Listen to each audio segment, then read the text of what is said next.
Would you like to learn from those that are taking their lives, their businesses, and their passions to the next level?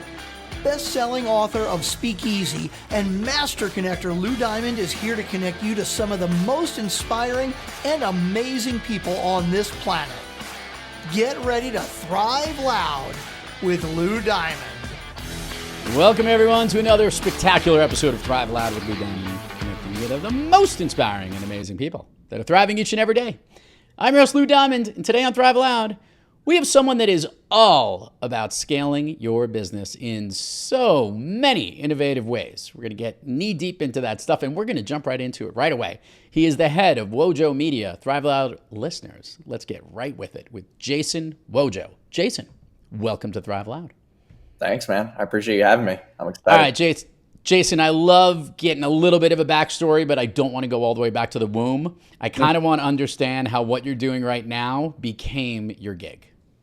Yeah. I'm going to go through this pretty bullet pointed. So was in culinary school because I worked at a restaurant when I was in high school, dropped out of culinary school, found a passion for flipping Pokemon cards, got out of culinary school, went to business school instead, wind up working 3 jobs. I found Ty Lopez's course to do SMMA, started pitching local businesses. And for the 3 years left in my college career, I had like 10 to 12 clients that were local businesses. I was doing marketing for them, social media management, wound up saving money.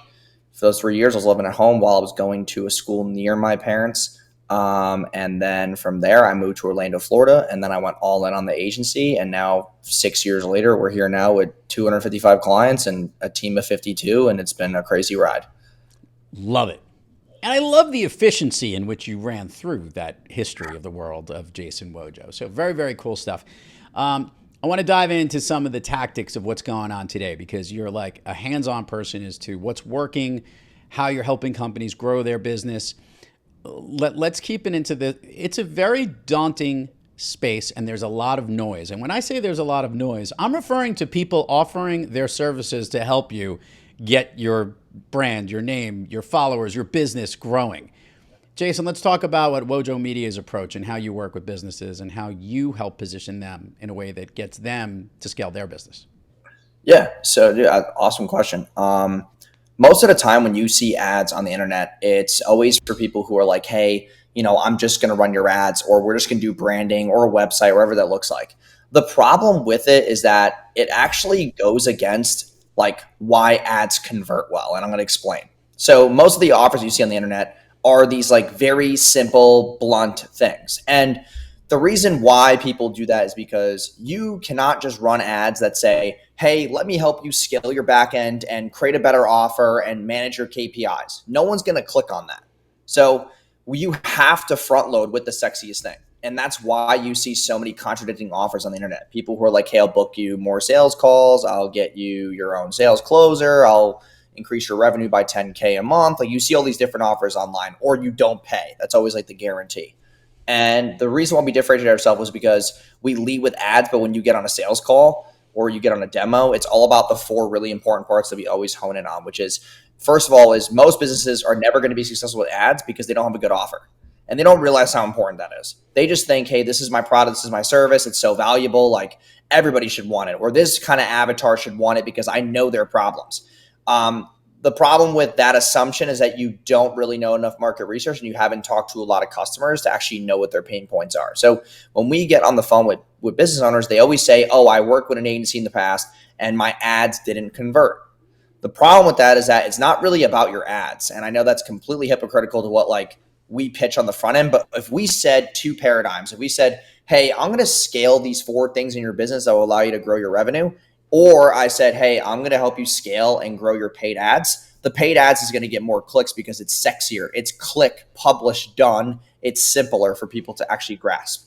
But when we get on the phone, we obviously go through the 4 important parts. So 1's the offer. 2 is your landing pages, your lead nurtures, your overall ecosystem, the organic, your emails, all of that. Like where are we sending traffic to and how do we actually like surround the prospect around the internet? And then the 3rd part is creative omnipresence. So like when you see ads online, you'll see them on Facebook and Instagram. But little do businesses realize that you have to swarm your prospect around the internet through multiple traffic sources. And that comes at the cost of spending more money. But most businesses don't want to do it because they've been just thrown at them for years to only run Facebook and Instagram ads. It's been this thing. It's like Facebook and Instagram is the god of paid advertising, when to be honest, it's completely false. So we run Facebook, Instagram, YouTube, Snapchat, TikTok, like Google Shopping, like native, all these different traffic sources that allow us to divvy up our risk and actually have predictable traffic sources that bring results. And then the fourth is the KPIs. Like, what are the numbers in your business that dictate success? It's not just about your ads, it's about what happens after the click. So like, what's your cost per lead? How many leads? How many are qualified? What's your show rates on the phone? What's your average order value? What's your show rates? What's your close rates? What closers are better? What times during the day do you make more money? What traffic sources have higher lifetime value? Like all these different numbers that most businesses do not track because they've been so focused on ads for so long. And that's like our unique approach, is those 4 components that we always talk about, either in our ads, on the calls, in my content. Jason, spectacular. Love it. Tactical, concrete, step-by-step, 4 points. Here's my question. Sometimes there are certain types of products, services, offers that will work in this medium, and sometimes there are ones that don't. You've got 200 plus customers that you're ranging with. Maybe help our listeners understand, what is the right sweet spot window? What is is it a tactical product? I've got here a very nice massage thing that is really good, by the way, for my very stiff neck and my arm right now. Is it something like this? Is it a service? Is it a course? Is it a book?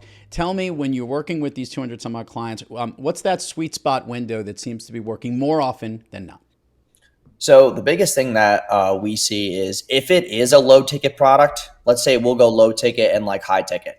If it's a low ticket product, it has to be something that solves a massive problem at scale, but has a simple solution. So like when you're selling something low ticket, you don't want to overcomplicate what your solution is, because it's got to be simple, concrete, easy to buy, and on what we call an impulse offer or an impulse decision. So low ticket offers need to be something very simple, concrete, that the reader can digest. And the thing I always like to talk about at my events is, if you're running any type of offer, regardless of low ticket or high ticket, you have to be able to explain it to a 5-year-old. Like if you can't explain it to a 5-year-old, no one's going to understand it at scale.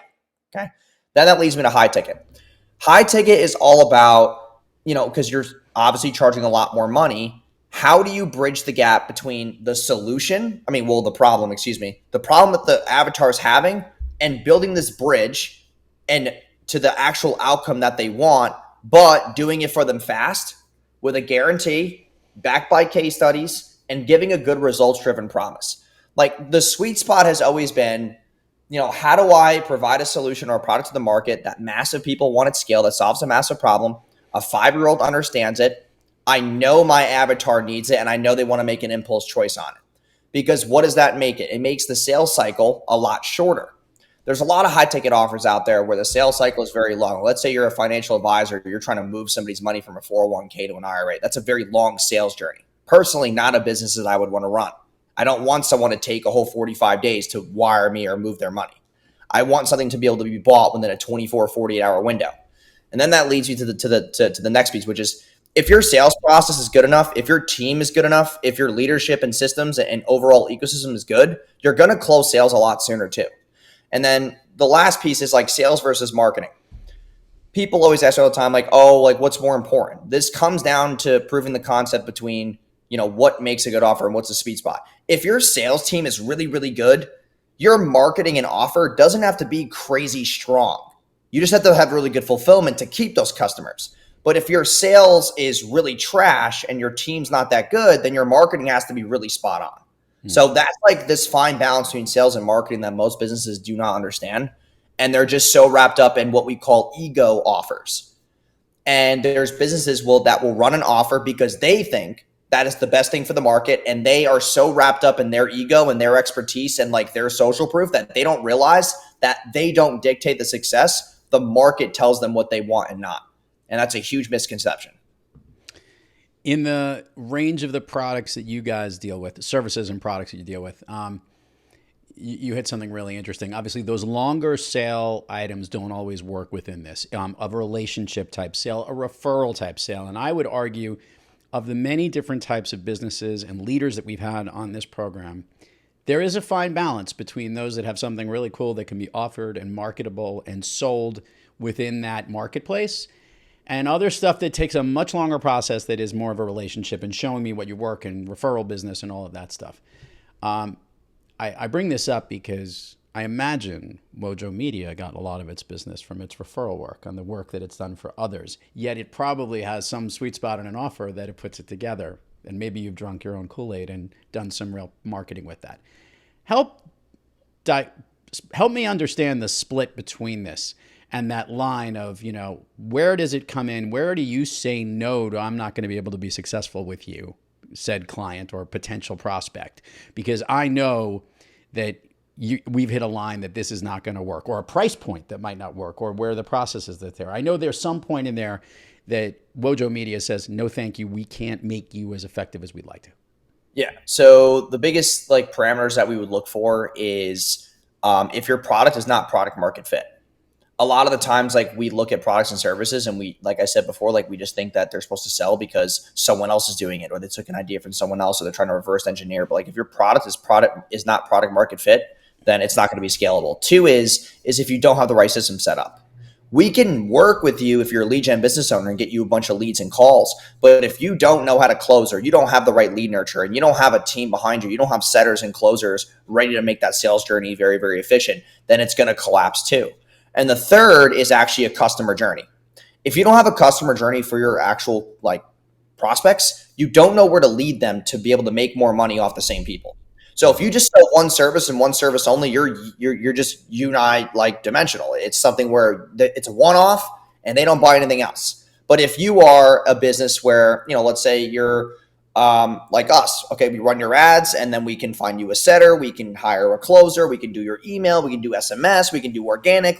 There's so many things that we can do. We can build websites to where there's always a product for a challenge that the business owner is, going through. So I look at a customer journey map as well, because if you just sell one thing, we get a lot of credit repair business owners that we work with, because credit repair in the financial services niche is very huge. But if they're a credit repair and they don't offer funding afterwards, your customer value is way lower. Right. So now we have to have a higher ROAS or return on ad spend on the front end to make up for your incoming reinvesting of your earnings back into ad spend. And then, you have to bring sales reps and setters into KPI, and those things cost money and time. So those things are also going to chop away at your ROAS. So I look at customer journey. And then the only other thing that I would add to that is just, if the business owner is if they don't realize that they need to actually do a lot of product development, then they're probably going to not be successful. Product development is huge. We always take feedback from our customers and the market and say, all right, well, this client said, hey, she doesn't like how, we don't communicate on Saturdays. Okay, so now we incorporated 9 to 12 p.m. office hours. And then the rest of the day we have off, and we hired one person to manage it for 3 hours during Saturday. Okay, client doesn't like how we don't stay open until 6 p.m. because they're on PST time.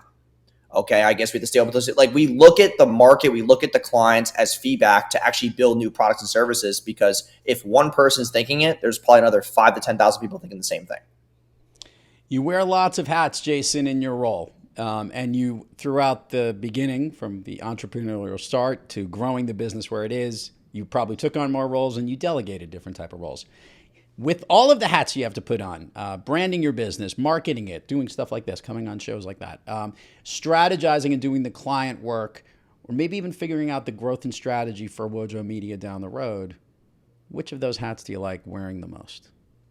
I think at the position I'm at right now is definitely the visionary. So finding ways to grow the company with bolt-ons, acquisitions. It's very recent that I'm, this is great we're talking about this right now, because recently I've been diving into domains and buying other assets to drive us more traffic as bolt-ons, because we have Wojo Media and then we have Scale Your Ads, which is an event business. The event business hosts marketing events. We funnel the traffic into Wojo Media. That's a bolt-on. Now I'm trying to buy advertising.com and paidads.com, very expensive domains. I'm trying to do this as, to spread my advertising risk, run more ad accounts, funnel more traffic to us, and just have more of the space.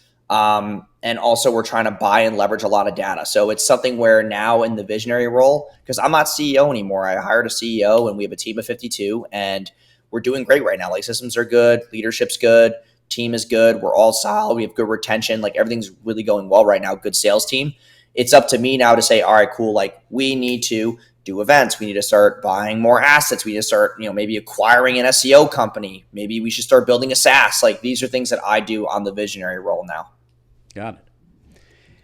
You've been thriving for a bit and scraping by in the beginning and making it into one really profitable, fun business, which means on most days, Jason, you are thriving.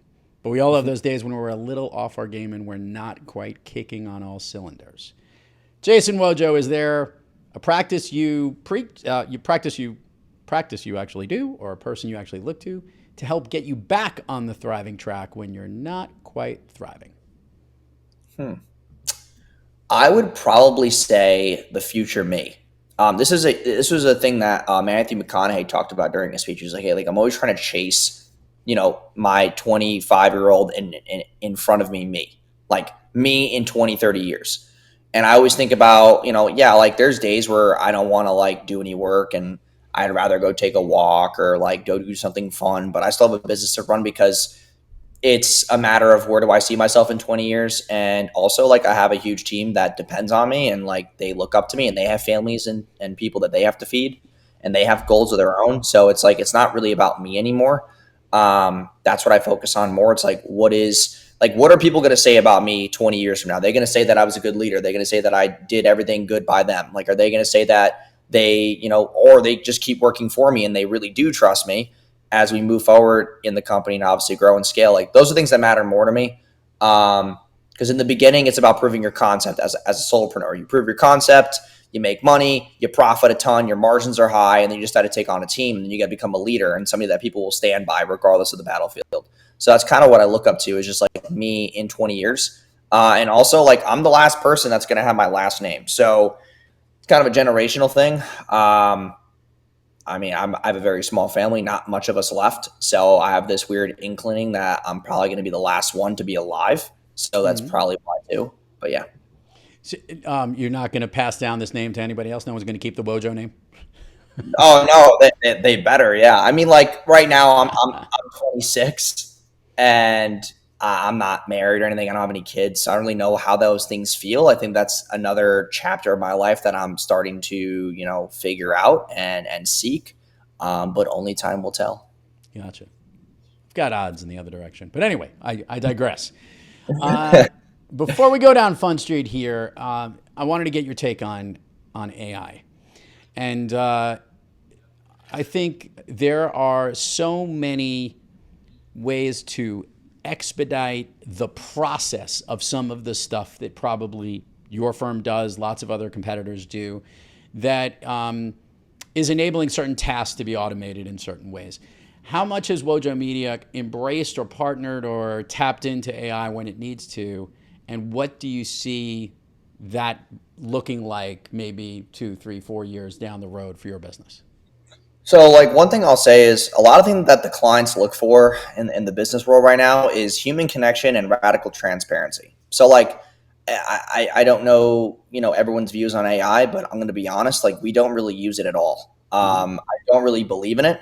I think that it's something where it's kind of taking away human connections, taking away skill sets. It's actually making us dumber.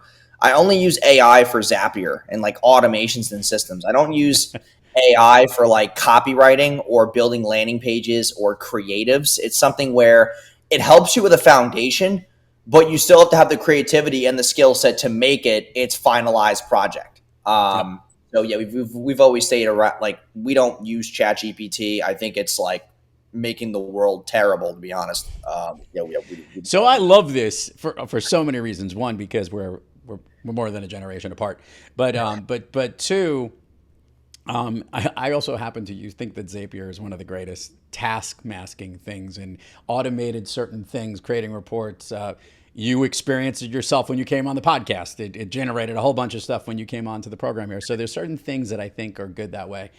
And it's funny. I'm a writer. I'm an idea guy, and I'm with you that I think there is a certain element in maybe it generates and kickstarts you. I don't think that it's that bad, but for using it for copy and all that stuff, I think more and more I agree with you from that aspect of it. I do see a situation where AI might be able to optimize the way advertisements work in certain ways down the road. I could see the execution and the processes of your business being more automated. Maybe not the creative. I agree with you. I think that is what makes us human and that's going to tap into human connection, something I'm all about. So I totally agree with you. And thank you for answering that question. I was very interested to hear this. Okay.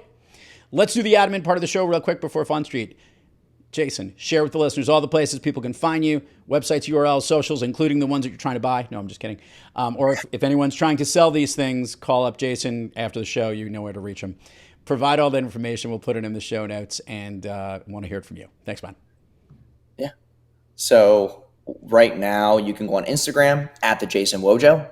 So TheJasonWojo. And if you want to book a demo call with us and you want us to run your paid traffic and help you optimize all those 4 pieces of your business I talked about on this podcast, click the link in my Instagram bio. It's jasonrunsads.com/scale. And you could book a free demo call with either myself or one of my senior advisors, and we'll go over your business and see if you're a good fit to work with us. But yeah, to add to what you said before, if you do have domains and you're listening to this and they're in the marketing space, I'd be happy to have a conversation too. So you can DM me on Instagram as well. Like it.